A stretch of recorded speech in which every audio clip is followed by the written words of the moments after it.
Hey guys, I don't know if you knew it or not, but we actually do sell t-shirts here for the YouTube channel. Now, I know you guys may like being nude, but here in the real world, we like wearing clothes. And what better way can you do that? By buying one of our t-shirts.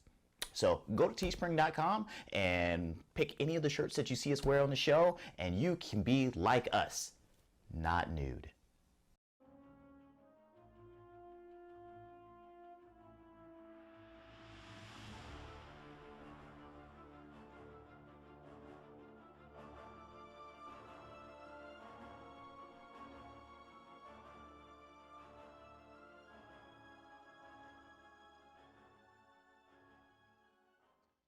Welcome to the Rule of Two, where the Star Wars news saga continues. I'm Terrence. I'm Manny. And guys, as always, and I know we don't do this show that much for Rule of Two, but every time a new property comes out for Star Wars, we always have to do lowered expectations. Yeah.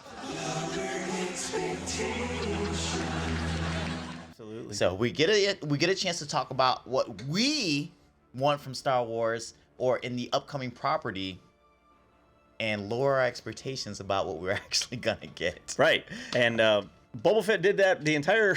I know it lived up to lower expectations. I don't think we did a lower expectations, or I did it with art, and we never really got to truly talk about it. But you just bashed it every week. and well, we did up to episode 5, I think. We just kind of we just stopped because it turned into Mandalorian season 3, and I was done with it. It got so bad after that, and that's fine.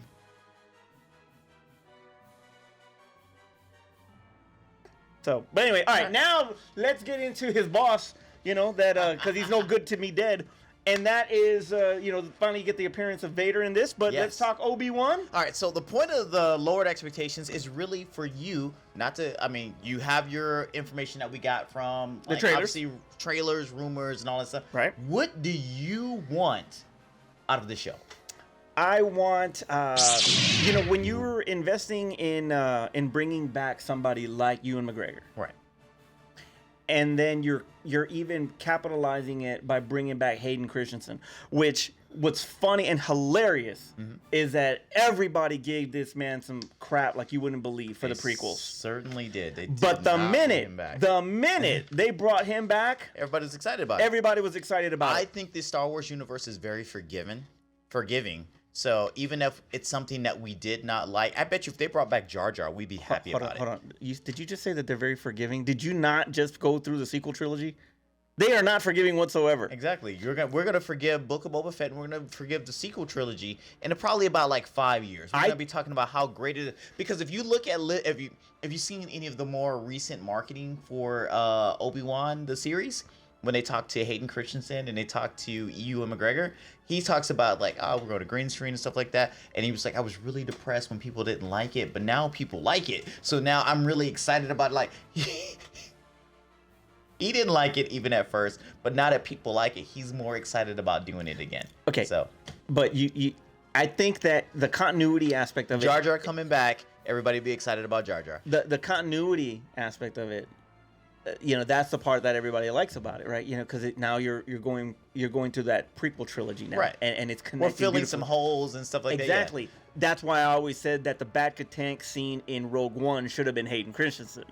It should have been Hayden Christensen. Yeah. But anyway, so my expectations of this basically is to stay true to what the relationship between Anakin and Obi-Wan is. Okay. Where there's that kind of like hatred / respect in a way. So a little continuation of that, even though I know that Vader's going to play a bit part in this. Yeah. I don't see him being Vader's going to play a way bigger part than you think. Maybe the last 2-3 episodes, but I just don't think that they're going to, because they don't want to take anything away from Obi-Wan.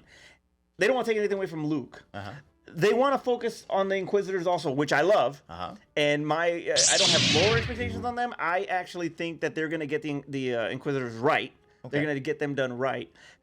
Similar to how they did them in Jedi Fallen Order, the video game. Because that was exceptional. Yes. Or how well they did Cad Bane in Book of Boba Fett that you hate. I liked him though. I did like it. I like the way they designed him. But yeah, so I just think that my expectation for them is really just to give me that true continuation on their arc not necessarily Rogue One, but their arc together. Let me see a continuation of that. What's the aftermath? What is going to lead into to their last confrontation in A New Hope? Well, the crazy thing about the Inquisitors is that they are heavily tied to Vader. It's like because of Rule of Two, Vader wasn't allowed to take on apprentice. Apprentice. So he has the Inquisitors. They are somewhat, they're not Sith trained, but they are ex-Jedi, or they have been trained in the Force. And how are they ex-Jedi if all of the Jedi were destroyed in Order 66? Or it's like at one point they had been trained in the Force, is what I should really say. Is that they had been trained in the Force at one point, and they're not technically Sith because of the Rule of Two. They can't be. Right. And in a way, if you look into the comics, it's like Vader resents them because they're not fully trained, and because they started on the path of Jedi, that he kind of resents the whole Jedi in general. So did he. Exactly. Exactly. Had they made him a master, it's just some self-hate right there. Had they made him a master, Vader wouldn't be existing. Probably. But there's a whole thing about Padme and stuff like that, so he probably still would have existed. Blah, blah, blah. So, did you have any more thoughts or any more things that you wanted to see out of this show? I want to see more continuation and newness. Okay. And it's like, don't be so constrained by lore.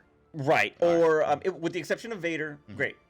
But I don't need any nostalgia. Don't give me any nostalgia. I want some fresh stuff. That's why Mandalorian worked. Okay. Just if you want to sprinkle it in here and there, okay, fine. But I don't want it heavy. Don't give me that. I just give me some continuation of the story, a continuation of relationship, the arc of their relationship. Give me some of that. All right. So I'm gonna go over a few things that I wrote down. Okay. And we'll see how you feel about it. All right, go. All right. So since we're in that time frame after in the aftermath or right before New Hope, and there's a lot of things. Well, this is way before New Hope. This has to be around Rogue One. No, right, not even Rogue One. This should be taking place after the prequel. Right. More or less. Maybe after Solo. Solo. I mean, there's some difference in there because obviously we see Luke somewhat grown. He's like little. Preteen at this point. Maybe like little, 10. Around there. Yeah, around like 10. And he's 19, I want to say, in New Hope. Exactly. So, one of the things that I brought up is that Tamara Morrison has obviously been cast as Book of Boba Fett, and we already talked about, well, not with you, me and Art talked about. We already talked about the fact that he's multiple characters at this point. All right. So do we see Tamara Morrison back as either he ain't Jango. Commander Cody or Captain Rex? Okay. I would probably go with Cody more, but because Cody has a tie to ObiWan, right? Right. So I would probably say that one, but all right. Yeah. All right. So the other thing I came up with, do we see a second lightsaber fight between Obi-Wan and Vader? Happen. You feel like that? will so happen. You feel like we'll have a trilogy of fights? Yeah. So it's like episode 3, Obi-Wan, and then New Hope. Right. Okay, cool. Even though he doesn't really mention that we fought like twice before we get here. Well, he says now he does say now I am the master. Yeah. Okay. All right. So we don't know. I mean, he left some shit out. He could have. He was like, I'm being vague about I hadn't seen you in for a long time. All right. Will we see, because in the trailer, the final trailer, we get to see a character that has horns on their head. Okay. To being of the Darth Maul species. Okay. Darth Maul make an appearance, or at least Kira. We just talked about the time of when it takes place. Mm-hmm. We're all in that range. Kira should be running the Crimson Dawn at this point. Yeah, she should be running Crimson Dawn. Maul is still alive at this point. Maul is still alive. If that's the case, if it's around Solo time, Solo takes place 10 years before New Hope. Mm-hmm. So he's 24. He's 34 in New Hope. So we add the 10 years to 10. So it's like possibly, time, yeah. Possibly you could get that. Okay. You could get that Darth Maul because they have history too. Yeah, exactly. So you got history too. Now I'll ask you one. Are we gonna get some Liam Neeson with some special skills? That's my next one. Are we gonna get some Qui-Gon in here? Yoda said, I can help you commune with Qui-Gon. Are we gonna see Qui-Gon and a Force Ghost? I'm down. Or are we getting a Yoda cameo, having him teach Obi-Wan? No, because he's on Dagobah right now. So nobody knows where he's at. All right. Okay. So I don't think. I think you'll see. I think we're gonna come back to that. We're gonna come back. I think that we'll see Liam Neeson with a special set of skills first before we. Even though we didn't get to see him teach Obi-Wan how to commune with him. Exactly. All right. Cool. He's just gonna pick up the phone. Hey, where you at? He's gonna pick up the phone. All right. So we got to see in A New Hope where Obi-Wan knew where the flyboys were at to get a ship to get off the planet and stuff like that. We're gonna see more cantina scenes. Okay. It's like, would you want to see more cantina scenes? See what Obi-Wan's been setting up. Also, too, the guy who's wanted in what is it, 6 or 7 star systems. He had a death warrant on his head. All right. That one I don't know. Oh my god! But he was like, "I'm wanted in 7." Oh yeah. Okay. Now I know. Okay. Now. Okay. I got it now. Yeah. I got it now. Would you like to see him back for a cameo? See, if it's subtle cameos like that, I'm good with it. You know, because there's some subtleties there. I'm good with it. I just don't want overload on it. You know. Okay. Hey, remember this? Hey, yeah. I don't want that. All right. I don't want that. All right. So those are the things that I was like interested in. Like, I want to see in this show. Right. Now, there is a nice fan theory, because we like to do rumors and fan theories on the show, right? Right. So, and I wanted to see how you felt about it. Okay, let's go. All right. What do you got? So, we're thinking back to New Hope. New Hope, okay. Vader cuts down Obi-Wan, right? It's just his robes. Right. Right? Did Obi-Wan force projection in A New Hope? Ooh, I like that. Right? Because Luke already made it canon.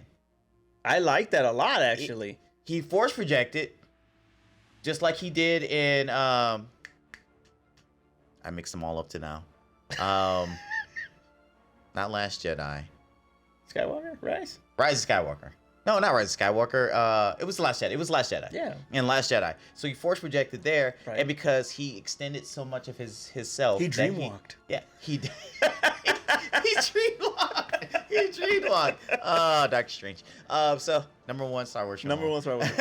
But so Luke passed away from his force projection on another planet.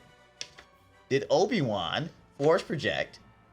And when he got cut down, he expired at that point because, that's why we didn't have a body, because he force projected. I mean, there can be some truth to that, but he was there like from Mos Eisley to the Death Star. Did he touch Luke though? He was there. Did he touch Luke? He's the one that did the tractor beam. He touched the tractor beam. I mean, Luke held a lightsaber though. Yeah, that's a good point. That's a good point. He held a lightsaber. Yeah, he Patrick Swayze'd it with a dime and shit, the penny. He just didn't leave footprints. Is basically what we're saying. He learned from Swayze how to freaking touch it. I don't know, dude. I you know, like he passed it's the dice. It's a possibility. He did pass the dice too, right? It's a possibility. All right, cool. I'm not gonna shoot it down completely, but I like that theory. I like that theory because his body wasn't there. So did he force project? But the robe falls when Luke's sitting down when he dies, when he fades away. It falls there. Uh-huh. You know, there's nothing like when he's on the other planet. There's nothing there. So he would have to force project from the dead. So how do you explain why there's nobody when Vader cuts him down? That's some Lucas shit right there. I have no freaking idea. George, you messed it up. George, you messed it up. All right, so that's what we got as far as our Lord expectations for the upcoming Obi-Wan series. We're very excited to see it. Hopefully it'll be better than Book of Boba Fett. I'm expecting it to be better than the apology. That's what. Yeah, exactly. I think you know what it's only 6 episodes, so we'll definitely be doing very a review short. We will definitely be doing a review on all 6, hopefully. I don't know if it's going to be on one show, but we'll definitely be doing a review. Depends on how fast he can get back to the show. And we don't know when Art's coming back. So, with that being said, like I said, May 27th is when the actual show premieres. We will definitely start doing reviews. Like you said, it's either episode by episode or maybe like beginning of the series, middle of the series, end of the series. First 3, last 3. Exactly. We'll do something like that just so that way we're not overwhelming you guys with a bunch of like, I hated that episode, like that episode, hated that episode. But with that being said, Manny, take us home. No, you take us home. All right, cool. So, obviously, I'm the number 1 Star Wars person on this show. Make sure you subscribe if you haven't already. Look, Rule of 2 is based on you guys. If you want to see more episodes of Rule of 2, please let us know. I try not not to get you down with the minutia of Star Wars and kind of like, oh, I heard this story about this person appearing on set. I really want to keep it to something to where like it's where a full conversation can be had. So if you want to see more, make sure you subscribe and comment. If not, subscribe and click the notification button either way, so that way you're aware of all the other videos that we do for Rule of Two when they do come out. For Aspen and Art and Carlo, wherever the hell they're at, I'm Manny. I'm Terrence. And may the force be with you. Always. With you. Wait, guys, are you still here? I'm glad you're still here. All right, so if you look down, I mean, it's somewhere over here. Look down. We actually have a Patreon. So if you guys watch the show and you really like what we want to do and you want to help support the show and you want to help me get an editor so I can get to sleep at night because I'm really tired and you guys see all my mistakes in the episodes. So please go to patreon.com/thegoods. Give us a penny, give us a nickel, give us $1. Just don't give us the finger. Don't do that. But make sure you do donate something because we do have some giveaways. There's posters, there's t-shirts. I'll sign something for you. Exactly. So take a look, guys, and help us out. We appreciate it.